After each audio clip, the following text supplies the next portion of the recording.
مذہبی انتہا پسندی میں سے تو ہم گزرے. دہشت گردی کا ایک دور، باہر نکلتے ہوئے خوف آتا تھا، بم دھماکے ہوتے تھے. اللہ کا شکر ہے وہ دور ختم ہوا.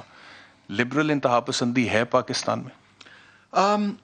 اس کو اس طرح سے کہیں احتشام کہ جو مذہبی انتہا پسندی تھی وہ جو ہم نے ٹی ٹی پی کی شکل میں یہاں پر دیکھی، وہ تو بم دھماکے کرتے تھے اور وائلنس کرتے تھے. جی.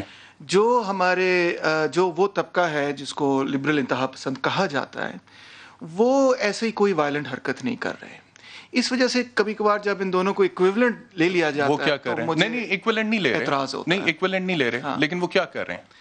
آئی تھنک وہ یہ چاہتے ہیں اور سمجھتے ہیں کہ جو یورپ اور امریکہ، کینیڈا، اسکینڈینیوین کنٹریز میں جو ثقافت ہے اس نے ایک ان سوسائٹیز کو بہت تیزی سے آگے ترقی دلوائی ہے، اور اسی ملتی جلتی اس کی ثقافت ایگزیکٹلی نہیں مگر وہ جو ہے پاکستان میں آ جانی چاہیے. اس پہ ایک میں بہت امپورٹنٹ کلیریفیکیشن دینا چاہوں گا کہ لبرلزم کا قطعی طور پہ لباس پہننے یا نہ پہننے سے کسی قسم کا کوئی تعلق نہیں ہے.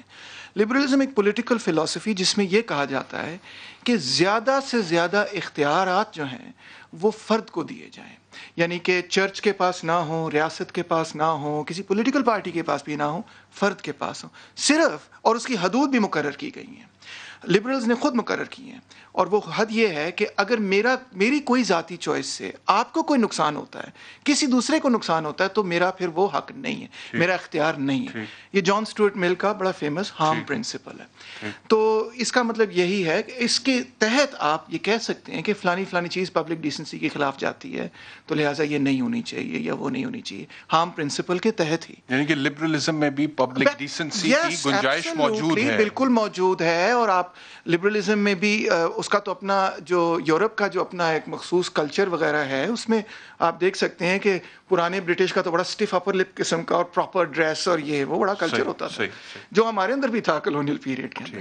تو ایک تو یہ میں کلیریفیکیشن دینا چاہتا ہوں. دوسرا میں یہ کہنا چاہتا ہوں کہ جس کو آپ کہہ رہے ہیں نا کہ وہ بھی تو ایک انتہا پر ہے. جی جی. میں اس کو اس طرح سے دیکھ رہا ہوں کہ وہ ایک بہت اسٹرانگ ریئیکشن ہے. اس کے لٹرل سلوگن سے میں اتفاق نہیں کر رہا ہوں، مگر اس کو اس بڑے پیمانے میں بھی دیکھنے کی ضرورت ہے کہ جس طرح سے میرا خیال ہے کہ ہماری آزادیوں کو، سیاسی اور سماجی آزادیوں کو تاریخ میں سلب کیا گیا، اس کے خلاف ایک ریئیکشن بھی نظر. وہ ریئیکشن ہے، لیکن اس ریئیکشن سے اپنے ہی کاز کا نقصان بھی ہو رہا ہے نا. وہ ایسی کنٹروورشل باتیں یا نعرے سامنے رکھی جاتی ہیں جس سے بجائے اس کے کہ خواتین کے حقوق کوئی ملیں یا ان کا کوئی فائدہ ہو یا ویمن امپاورمنٹ ہو، کنٹروورسی جنریٹ ہو جاتی ہے. اسی پہ لڑنا شروع کر دیں، اسی پہ ٹاک شوز ہو رہے ہیں. یہ دیکھیے نا، بجائے اس کے کہ ہم کاروکاری کے خلاف بات کرتے ہیں، ہم ونی کے خلاف بات کرتے ہیں، ہم قرآن سے شادی کے خلاف بات کرتے ہیں، یہاں پہ ہم بات ایگزیکٹلی